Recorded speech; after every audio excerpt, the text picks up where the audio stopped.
Yes, in Battletech, absolutely, mechs are king. And the focus on the narrative, the Knights of the Realm, the Inner Sphere, we're focusing on these mechs. But we've also got tanks, and Fritz loves tanks, and there's some very, very potent tanks out there that as a mech warrior, if you were to face, a dug-in tank and you're approaching and you see it's a Shrek PPC carrier, that's some interesting tech. 3 PPCs on a turret, fusion engine. That's something that even an assault mech is going to take notice of. So there's a lot of interesting vehicles and combined arms. Within that framework, the narrative behind Battletech is that it is a combined arm universe. Mechs are going to go against mechs, but there's also infantry. There's also air support. Heck, you can even fight in space and fight out from that aspect. So you can make the game as complicated as you want in a good way, or focus as simple as you want. It was hard. It was hard, not on the rules, but on the narrative. We did do a game of just infantry and tanks. The idea was mechs were fighting off in the distance, and it's just kind of this militia, lower ground forces fighting against each other. And the Battletech rule set is great because it accommodates that. There's a lot of tension and there was a lot of fun. That said, mechs are the stars, so we're always usually playing with mechs and we add stuff on.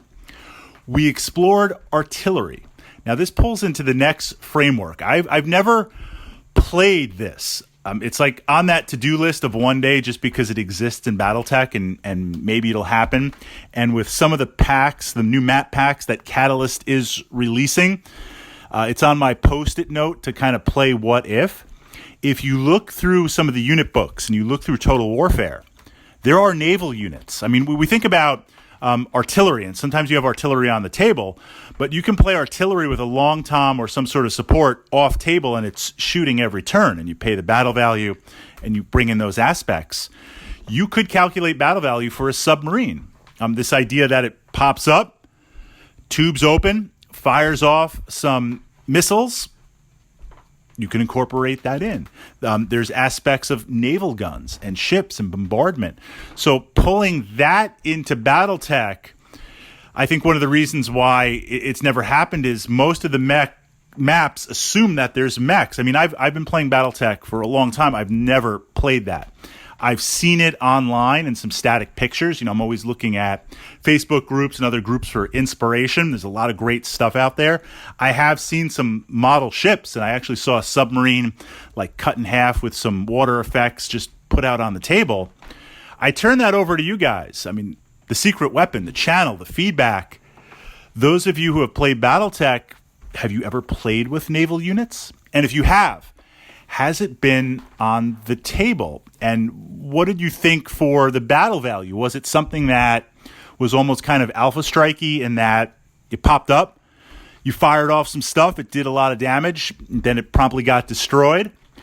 Or is it something like your submarine popped up, fired off a bunch of stuff, did what it's going to do, and then was just ignored for the rest of the game because it's like, well, it's got no more weapons. It fired everything off, emptied its tubes. Like, there's no reason to engage with it. I don't want to burn game turns engaging with that.